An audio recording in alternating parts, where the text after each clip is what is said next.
Hello class 8th students. Today we are going to start your chapter number 4 of your political science. This is understanding laws. Laws means कानून. Laws का मतलब क्या होता है? कानून, और कानून को समझना, है ना.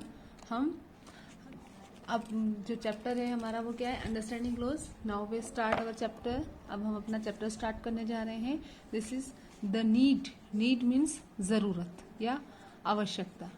क्या कह सकते हैं हम? नीड को ज़रूरत या आवश्यकता. कि द नीड फॉर लॉज, कानून की ज़रूरत क्यों पड़ी. We have seen in earlier chapters that society which has a large number of people of different views, aspirations and resources living together must have some rules to follow if peace, harmony and progress is to be ensured. कि हमने पिछले chapters में देखा है कि जो हमारा ये जो समाज है उसमें बहुत जो लोग हैं, बहुत इस टाइप के अलग अलग विचारों वाले, अलग अलग जिनके रिसोर्सेस हैं, सभी एक साथ रहते हैं, है ना. और अगर वो आपस में सामंजस्य, हार्मनी का मतलब होता है सामंजस्य बना के रखना चाहते हैं, शांति से रहना चाहते हैं और प्रोग्रेस करना चाहते हैं, तो उन्हें कुछ रूल्स यानी कुछ नियम को फॉलो करना होगा. That is why we all civilized societies, some rules of laws are framed and a system is put in place to ensure enforcement of these laws and to punish those who do not follow these laws. तो इसीलिए हमारी जितनी भी ये समाज है, जितने भी सोसाइटीज़ है, उनमें एक सिस्टम फॉलो किया जाता है, कुछ रूल्स बनाए जाते हैं ताकि और जो लोग शांति से रह सकें और सही तरीके से आपस में एक दूसरे के साथ कोऑपरेट करके रह सके. और जो लोग रूल्स फॉलो नहीं करते हैं तो उन्हें ये जो लॉज होते हैं वो पनिश करते हैं. Once the society frames and implements these laws, they should be applicable to all irrespective of caste, creed, economic और political status. कि एक बार जब समाज में ये रूल्स जो है, ये जो कानून है वो लागू कर दिए जाते हैं, बना दिए जाते हैं, तब वो सभी के ऊपर एप्लीकेबल होता है, सभी के ऊपर लागू होता है, चाहे वो पॉलिटिकल स्टेटस उसका कुछ भी हो, उसकी इकोनॉमिक कंडीशंस कुछ भी हो, या फिर वो किसी भी कास्ट का हो, है ना. तो अगर हमको एक समाज में रहने वाले लोगों के बीच में शांति व्यवस्था बनाए रखनी है, उनमें सामंजस्य बना के रखना है ना, तो सभी एक दूसरे को कोऑपरेट करे, तो इसके लिए हमें हमारे समाज में लॉज की ज़रूरत होती है. अब आता है रूल ऑफ लॉ. कि कानून के क्या क्या रूल यानी कि नियम, क्या क्या नियम हो सकते हैं. ठीक है. In simplified terms the rule of law is the principle that no one is above the law. अगर हम साधारण नॉर्मली देखें तो जो ये रूल ऑफ लॉ जो होता है वो क्या होता है कि कोई भी कानून से ऊपर नहीं है. Thus rule of law is a provision made for both our liberties and other. तो इसलिए ये जो रूल ऑफ लॉ वो दोनों के लिए बनता है, हमारी लिबर्टीज के लिए भी बनता है और हमारे जो ऑर्डर होते हैं उन पे भी बनता है. The rule of law allows us to live with respect, dignity यानी कि गौरव, विदाउट फियर और insecurity and makes all citizens equal. ये जो रूल ऑफ लॉ ये हमको अलाउ करता है कि हम सभी आपस में एक सम्मान के साथ, गौरव के साथ, बिना डर के, बिना असुरक्षा के रहें और सभी जो सिटीजन्स है वो बराबर माने जाएं. It enables us to organize our lives, plan our futures and resolve all disputes in a logical way. ये जो है हमारी लाइफ को ऑर्गेनाइज करता है, हमारे फ्यूचर को प्लान करता है और जितने भी विवाद होते हैं उन्हें न्यायिक तरीके से सुलझाता है. Many instances abound in human civilized history where struggle have been launched by people to bring in rule of law.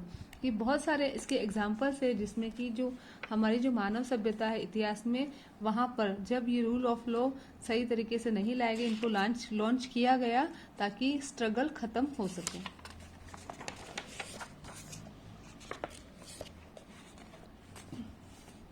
The most significant implication of the rule of law is the situation that governmental authority is exercised legitimately, not arbitrarily. Arbitrary का यानी मनमाने तरीके से ना करें, है ना. कि जो सबसे बड़ा जो इम्प्लीकेशन होता है इस रूल ऑफ लॉ का वो क्या होता है कि जो गवर्नमेंट अथॉरिटी जो है वो सही तरीके से इन्हें अप्लाई करे, अपना मनमाना उसमें कोई भी मनमानी नहीं चलाए. It should be done only in accordance with written publicly declared laws adopted and enforced in line with established and accepted procedures. ये कब होता है कि सही तरीके से इसको सही तरीके से अप्लाई किया जाए, उसके लिए क्या करना होता है, इसको एक तो ये रिटर्न में होता है, फिर उसको पब्लिकली बताया जाता है, डिक्लेयर किया जाता है, घोषणा की जाती है इसके लिए, और एक प्रोसीजर अपनाया जाता है. The principle is meant to be a safeguard against wilful and arbitrary governance. कि इसका जो सिद्धांत, प्रिंसिपल यानी सिद्धांत, ये होता है कि जो सरकार है, जो कंट्रोल है, जो नियंत्रण है, वो मनमाने तरीके से ना हो, उसके अगेंस्ट सेफ गार्ड यानी सुरक्षा कवच कह सकते हो आप इसको. ये एक सुरक्षा कवच होता है. Hence the rule of law does not favour either anarchy और डिक्टेटरशिप. तो तानाशाही को और इनको रूल ऑफ लॉ फेवर नहीं करता है. And it can not exist effectively without a transparent judicial system.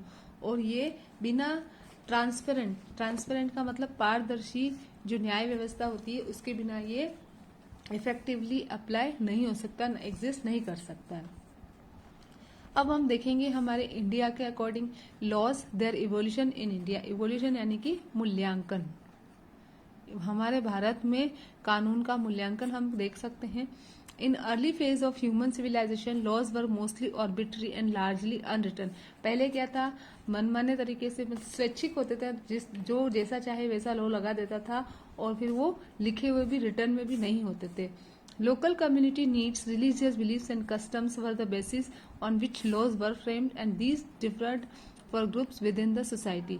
वहाँ की जो लोकल जो कम्युनिटी होती थी, वो अपने धार्मिक जो विचार होते थे, जो उनके रीति रिवाज होते थे, वो उन्हीं को बेस मानकर रूल बनाते थे, कानून बनाते थे, है ना. और ये हर सोसाइटी में अलग अलग होते थे. The code for application of law and determination of punishment for similar crime और offence varied from case to case and no uniformity existent in the application of laws. कि अगर कोई कानून है, तो वो कानून है तो बना है, तो वो अलग अलग होता था एक केस से दूसरे केस में, और उस लॉ का जो एप्लीकेशन होता था वो भी हर जगह सेम नहीं होता था. एक ही क्राइम के लिए अलग अलग सोसाइटी में अलग अलग पनिशमेंट होता था. Personal, political and economic aspects influence the enforcement of laws, thus rendering them unrealistic and impractical. कि चाहे पर्सनल, पॉलिटिकल या इकोनॉमिक कोई भी पहलू है, तो उन्होंने लॉ का जो इन्फोर्समेंट यानी कानून को जो लागू करना होता है, उसको बहुत ही प्रभावित किया होता है ना. ये अनरियलिस्टिक और इम्प्रैक्टिकल होता है.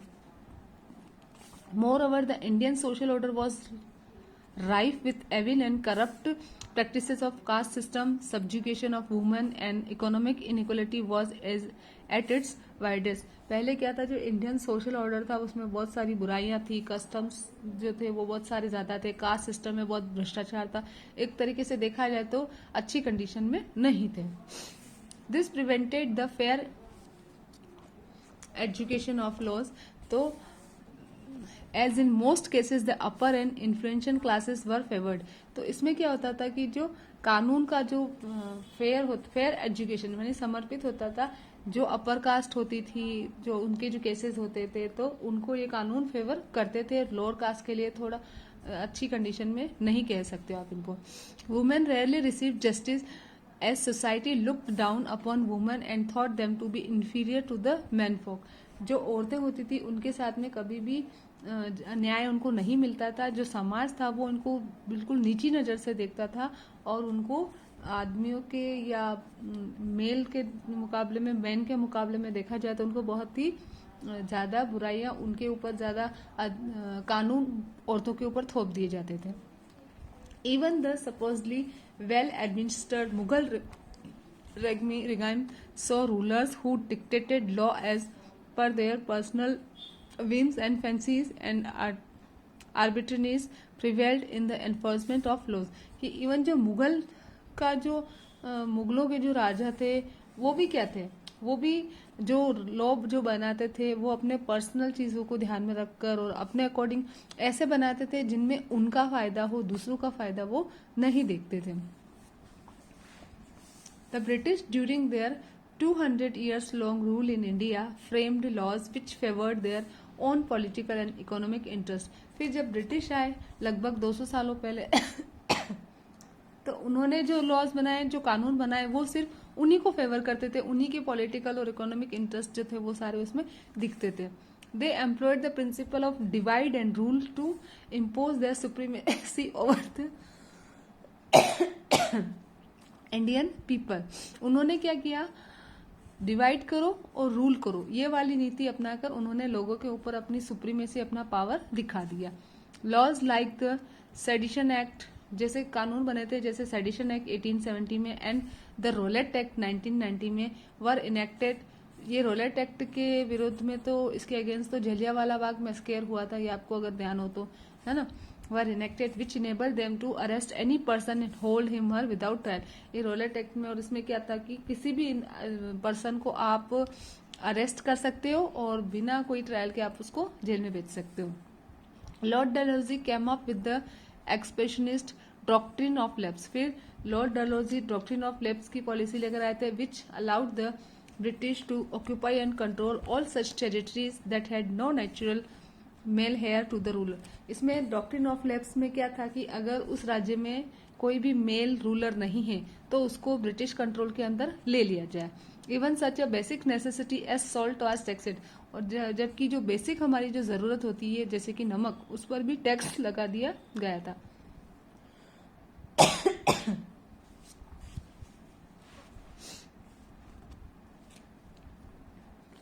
All such laws were repressive and against the will of the Indian people. ये जितने भी कानून थे वो हमारे इंडियन लोगों की इच्छाओं के विरुद्ध थे.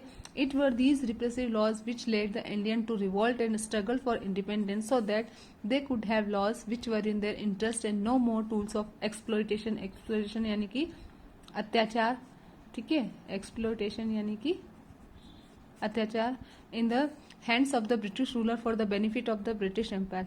जितने भी कानून बनाए वो हमारे इंडियंस लोगों के अगेंस्ट थे, है ना. तो अगर ऐसे जो लॉज थे जिसमें इसी वजह से इंडियंस को स्ट्रगल करना पड़ा था, आंदोलन करना पड़ा था स्वतंत्रता के लिए, ताकि वो अपने उनके हिसाब से कुछ कानून बनवा पाए, क्योंकि ये जो सारे जो लॉज ब्रिटिश ने लगाए थे वो एक तरीके से अत्याचार के हथियार या औजार कह सकते हो, जिनमें सिर्फ ब्रिटिश एम्पायर का ही फायदा था.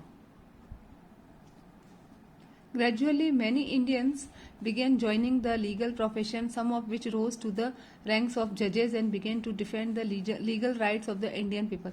धीरे धीरे क्या हुआ, बहुत सारे इंडियन जो थे उन्होंने लीगल प्रोफेशन ज्वाइन करना शुरू कर दिया. उनमें से कुछ को जजेस की रैंक मिल गई और उन्होंने क्या किया, लीगल राइट्स को डिफेंड करना, इंडियन पीपल के जो लीगल राइट्स थे उनको डिफेंड करना स्टार्ट कर दिया था. Thus, with the rise of Indian nationalism, nationalist leaders and legal professionals, the legal system in India evolved and more fair, rational and relevant laws were framed. फिर क्या हुआ कि जैसे इंडियन नेशनलिज्म, राष्ट्रीयता, हमारी भारतीय राष्ट्रीयता का जब धीरे धीरे उदय हुआ तो जो हमारे लीडर्स थे नेशनल के, जो लीगल प्रोफेशनल थे, उन्होंने क्या किया, न्याय व्यवस्था में, लीगल सिस्टम में हमारी इंडिया के लोगों के लिए, उनके जो फेवर के लिए जो कुछ ऐसे कानून होते थे रेशनल से रिलेटेड या रिलेवेंट उससे, या कोई अच्छे ज्यादा जो कानून बन पाए वो उन्होंने बनवाने स्टार्ट कर दिए. उन्होंने उसमें अपना इंटरेस्ट दिखाना शुरू कर दिया. After independence, the Indian government brought in the Constitution of India, and thereafter the elected representatives of the people in concert with legal professionals and learned citizens began the procedure of enacting laws that were in accordance with the desire and wishes of the Indian people. कि जब independence मिली, स्वतंत्रता मिली, उसके बाद में जो भारत सरकार थी वो इंडिया का कॉन्स्टिट्यूशन लेके आई, है ना. और फिर उसमें क्या हुआ कि लोगों के रिप्रेजेंटेटिव चुने जाने लगे, जिनके लीगल प्रोफेशनल्स भी साथ में होते थे, है ना. और फिर सिटीजन्स ने सीखा कि कैसे कानून लगाने का जो प्रोसीजर होता है वो बनता है जो हमारी इंडिया के लोगों की इच्छाओं के साथ हो. In doing so various cultural, communal and social aspects were taken into account so that laws could be made as practical and sensitive to the people's aspiration as possible. और फिर क्या हुआ कि जब उन्होंने प्रोसीजर बनाना स्टार्ट किया तब उन्होंने देखा कि हमारे भारतीय लोगों की क्या इच्छा है, उनके कल्चरल, कम्युनल और जो भी सोशल जो पहलू थे उनको भी लिया गया, उनके ऊपर भी विचार विमर्श किया गया और फिर उसके बाद में प्रैक्टिकली, है ना, कानून बनाए जाने लगे. The foundation on which the entire legal and judicial system stood was the principle of the rule of law. तो अगर ये देखा जाए कि पूरा जो लीगल और जुडिशियल सिस्टम है जो जिस पर खड़ा है वो है हमारा रूल ऑफ लॉ। अब आता है मेकिंग न्यू लॉज। अब न्यू लॉज, नए कानून बनाने हैं, तो अब वो नए कानून कैसे बनते हैं देखो हम यहाँ पर देखेंगे। Laws need to be updated, amended, amended का मतलब होता है उसमें संशोधन करना या सुधार करना, and change with time and the society and its environment changes, the social order keeps changing constantly with time. कानून को टाइम टाइम पे उसमें समाज के अकॉर्डिंग जो भी एनवायरमेंटल चेंजेस होते हैं उसके अकॉर्डिंग या किसी भी तरीके से कुछ चेंजेस हो रहा है तो उनमें उनको अपडेट करना जरूरी है, उनमें सुधार करना जरूरी है और उनको चेंज करना भी जरूरी है। For instance, 50 years back, there were hardly any cars on Indian roads and no mobile telephony existed. अब आप लगभग देखो तो 50 सालों पहले हमारे इंडियन रोड पर ना कोई कार दिखती थी और ना ही कोई मोबाइल टेलीफोनी वगैरह ऐसा कुछ था। With the development of technology, the roads are choked with traffic and the Indian economy is among the biggest market for mobile phones in the world. और फिर धीरे धीरे जैसे जैसे टेक्नोलॉजी बढ़ती गई तो रोड जो है उसमें ट्रैफिक बढ़ता गया। इसी तरीके से हमारे यहाँ पर हमारी जो इंडियन इकोनॉमी है वो मोबाइल फोन के लिए वर्ल्ड की सबसे बड़ा मार्केट हो गया। In this change scenario new laws have to evolve to make the usages of road space and communication system in an optimum and unobstructive manner. तो अब ये चेंज हुआ तो फिर क्या हुआ, इसके लिए फिर नए कानून बनाए गए कि कैसे रोड का स्पेस सही ढंग से यूज किया जा सके और कम्युनिकेशन सिस्टम भी एक सही तरीके से चले, उसके लिए नए कानून बनने लगे। Thus the legal system should be dynamic enough to frame new laws as the environment and ground situation changes. क्योंकि जैसे एनवायरमेंट चेंज हुआ, ग्राउंड सिचुएशन चेंज हुई, तो फिर लीगल सिस्टम में कुछ ऐसे नए लॉज भी बनाए गए।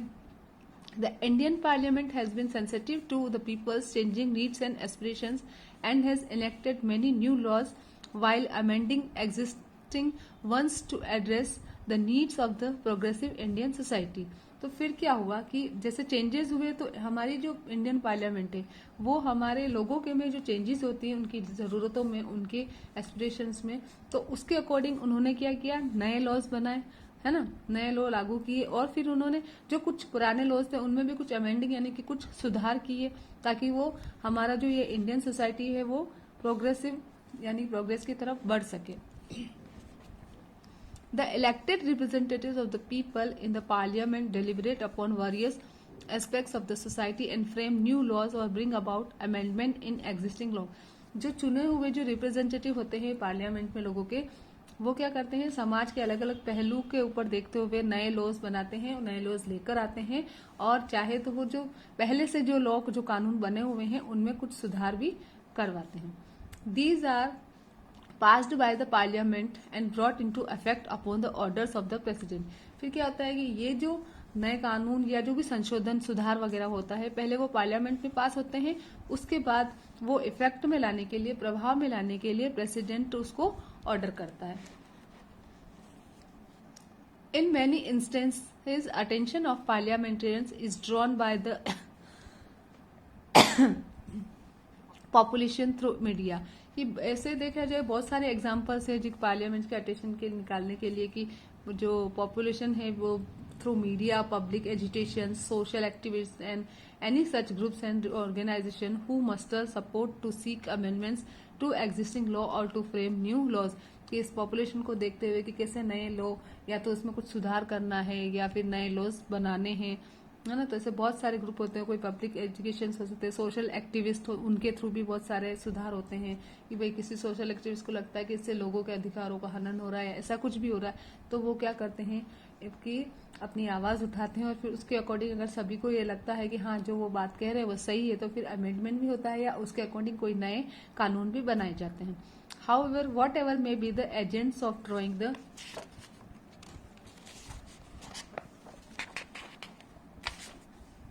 attention of the government towards the cause of discomfort or dissatisfaction felt by a section of the population। कि जब भी हमारे पॉपुलेशन के किसी सेक्शन को डिसकम्फर्ट लगता है या उसको सेटिस्फाई वो नहीं होते हैं तब वो ये इस टाइप से कानून वगैरह बनते हैं। The ultimate power to actually enact laws lies with the parliament. लेकिन जो अल्टीमेट पावर होता है वो एक्चुअली कौन इनेक्ट करता है? लॉज इनेक्ट करने में पार्लियामेंट से ही होता है। In the recent past the pace of social change has increase significantly. अगर रिसेंट पास्ट में देखें तो सोशल चेंज तो क्या होता जा रहा है? बढ़ता ही जा रहा है। And this is why several laws have been passed और अमेंडेड, और इसीलिए कुछ लॉज जो है, कानून है, वो पास किए गए और कुछ में सुधार किया गया। Some leading example of laws that have been enacted lately are discussed below. इनमें से कुछ का डिस्कशन यहाँ पर नीचे किया जा रहा है। ये जो एक्स्ट्रा बिट है वो आप रीड करेंगे, अगर नहीं समझ में आता है तो फिर आप पूछ लेंगे। ओके, फिर आता है आपका the right to information act 2005। इसमें क्या होता है कि हमारे किसी भी सिटीजन को कोई भी इन्फॉर्मेशन चाहिए तो वो उसको अधिकार है कि वो इन्फॉर्मेशन गवर्नमेंट से या कहीं से भी ले सकता है। The bill got the official assent of the president on 15 जून 2005। 15 जून 2005 को ये आया था बिल। The right to information act 2005 propose the setting up of a central information commission and state information commission to deal with matters connected with the right to information. की right to information से related जो matter थे उनके साथ deal करने के लिए central information matter और स्टेट इन्फॉर्मेशन मैटर कमीशंस क्या बनाए गए, सेट किए गए। It stated that informed citizens and transparency of information were essential for democracy. इसमें यह बताया गया कि डेमोक्रेसी के लिए नागरिकों को इन्फॉर्म किया जाना और इन्फॉर्मेशन में पारदर्शिता, ट्रांसफॉर्मेशन यानी कि पारदर्शिता बनाए रखना जरूरी है। The law applies to the whole of India except the state of Jammu and Kashmir। ये जो कानून बनाए जाते थे वो जम्मू कश्मीर को छोड़कर पूरे इंडिया में लगाए जाते थे। Information must be provided to people within 30 days of the filing of the application. कह रहा आपने एप्लीकेशन फाइल किए तो उसके 30 दिनों के अंदर सारी इन्फॉर्मेशन मिल जाती है। If the life and liberty of the applicant is involved, the answer has to be given within 48 hours। और अगर लाइफ और एप्लीकेंट की लाइफ और लिबर्टी उसमें इन्वॉल्व हो रही है तो आंसर 48 आवर्स के बीच में ही देना पड़ता है। If information goes against the security of the state, it need not be given to people. कि अगर वो स्टेट की सिक्योरिटी के अगेंस्ट कोई इन्फॉर्मेशन मांग रहा है तो जरूरी नहीं है कि उसको वो इन्फॉर्मेशन पीपल लोगों को दी जाए। Information means material in any form. Information का मतलब क्या होता है? देखो यहाँ पे मटेरियल इन एनी फॉर्म, किसी भी फॉर्म में मटेरियल हो सकता है जिसमें कि आता है रिकॉर्ड है, डॉक्यूमेंट्स हैं, मेमोज है, ईमेल्स है, ओपिनियंस है ना, एडवाइसेस है, प्रेस रिलीज है, सर्कुलर्स कोई निकाले गए, ऑर्डर्स है, लॉग बुक्स है, कॉन्ट्रैक्ट्स है, reports, papers, samples, models, data material held in any electronic form, किसी भी इलेक्ट्रॉनिक फॉर्म में है चाहे वो, and information relating to any private body which can be accessed by a public body under any other law for the time being in force। कि इस type का कोई भी मटेरियल वो इंफॉर्मेशन के अंदर आता है। People according to this act can get information from the government department and institution on matters that concern them। कि लोग अगर उनके से रिलेटेड कोई भी मैटर है तो वो क्या कर सकते हैं? इस एक्ट के अकॉर्डिंग इन्फॉर्मेशन ले सकते हैं। The function of the central information commission was to receive complaints regarding denial of information. Central information commission का काम क्या होता है कि जो कंप्लेन है इसके रिगार्डिंग वो ले। It would examine all complain. ये क्या करता है? फिर एग्जामिन करता है जितनी भी शिकायतें होती हैं उनको, कंप्लेंट्स यानी शिकायतें।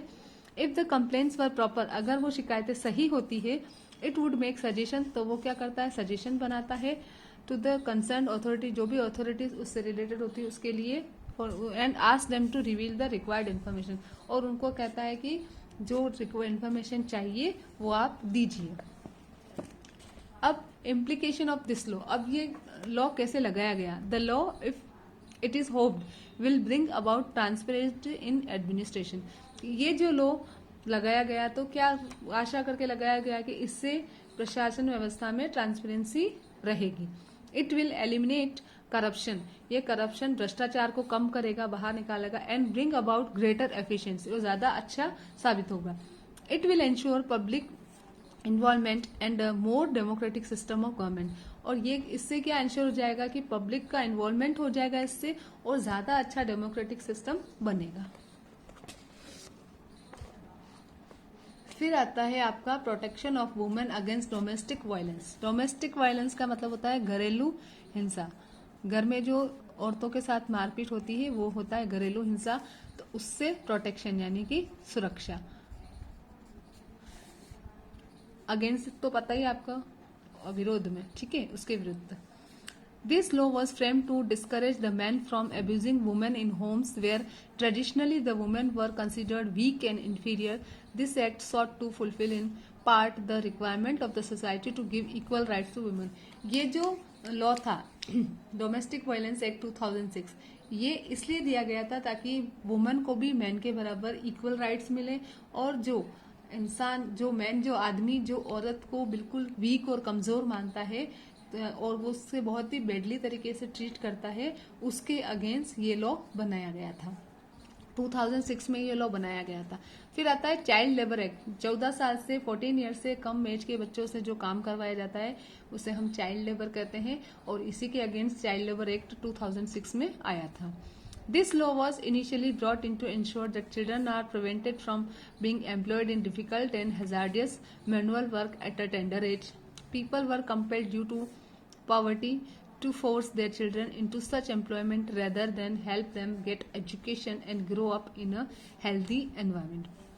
ये जो लॉ है वो स्टार्टिंग में इसलिए लाया गया था ताकि बच्चों को जो बिल्कुल छोटी एज में उनसे बहुत ही डिफिकल्ट काम और उनके लिए जो हार्मफुल होता है ऐसे वर्क उनसे करवाए जाते हैं टेंडर एज में, यानी बचपन की एज में, तो ताकि लोग उनसे काम करवाते क्यों, क्योंकि वो लोग पॉवर्टी फेस करते हैं, यानी गरीब होते हैं, तो इसकी वजह से उनके बच्चों से भी काम करवाया जाता है, ना कि उनको एजुकेशन देनी चाहिए और उन्हें हेल्दी एनवायरनमेंट मिलना चाहिए, लेकिन इसके बजाय उनसे काम करवाया जाता है। तो इसके अगेंस्ट चाइल्ड लेबर एक्ट 2006 लाया गया।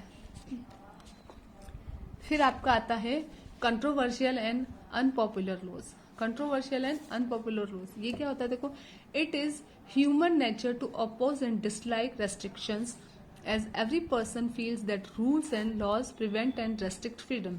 ये तो ह्यूमन नेचर है ना, कि जो भी रेस्ट्रिक्शंस यानी कुछ भी मनाही करते हैं तो वो उसको पसंद, किसी भी इंसान को पसंद नहीं आती। हर एक पर्सन ये फील करता है कि ये जो कानून है, जो नियम है, वो उनकी स्वतंत्रता को खत्म करते हैं। The fact remains that most laws are restrictive in nature and even when the government enact a law in the overall interest of the larger population, कि ये फैक्ट रहता है कि जो ज्यादातर जो कानून होते हैं वो नेचर में रेस्ट्रिक्ट करते हैं यानी रोक लगाते हैं, और इवन जो गवर्नमेंट जब कानून लगाती है तो वो ओवरऑल इंटरेस्ट देखती है लार्जर पॉपुलेशन का। The law gets into a controversy about its fairness and universal applicability, और फिर वो जो कानून होता है वो एक कंट्रोवर्सी में पड़ जाता है, विवाद में पड़ जाता है कि वो सही है या नहीं है। कुछ लोगों के लिए सही होता है तो कुछ के लिए सही नहीं भी होता, कुछ लोग उसका गलत फायदा भी उठाते हैं। Often such laws are protested against by huge demonstration and unrest, और फिर क्या होता है, कुछ जो कानून है उनको प्रोटेस्ट यानी उनका विरोध किया जाता है। There have been instances when some such laws had to be amended or reframed and re-enacted by the parliament, और फिर क्या होता है कि कुछ जो कानून होते हैं उन्हें फिर से बनाया जाता है, कुछ में संशोधन किया जाता है। फॉर इंस्टेंस, जैसे कि example, the recently enacted motor vehicle act was opposed by large section of the population for its overly stringent monetary penalties and its arbitrary enforcement. जैसे कि अभी मोटर व्हीकल एक्ट लगाया गया था तो इसका पॉपुलेशन के एक बहुत बड़े सेक्शन ने इसको अपोज किया था, यानी इसका विरोध किया था, क्योंकि इसमें जो पेनल्टीज ही थी, जो फाइन था वो ज्यादा था और मनमाने तरीके से उसको एनफोर्समेंट किया जा रहा था। The government through did not repeat or reenact it, but instructions were given to enforcement authorities to show leniency in several cases, and states were given the liberty to set penalties as per their discretion. कि government ने तो इसमें कुछ भी reenact नहीं किया, repeal नहीं किया, लेकिन फिर इंस्ट्रक्शन जरूर दिए गए अथॉरिटीज को कि वो कुछ केसेस में अपना लेनेंसी दिखाए, और जो स्टेट्स है उनको बोला गया कि पेनल्टी सेट करने में वो लिबर्टी रखे इंस्ट्रक्शंस के according. The laws was enacted keeping in view the alarming death rates due to road accident in the country, but people felt the punishment to be very harsh and largely inconsistent with the offense committed। ये जो कानून जो लगाया गया था वो ये चीज को ध्यान में रख के लगाया गया था कि जो डेथ रेट जो है रोड एक्सीडेंट पे वो बहुत ज्यादा बढ़ रही थी, उसी को रोकने के लिए ये किया गया था, लेकिन लोगों ने इस पनिशमेंट को बहुत ही हार्श माना।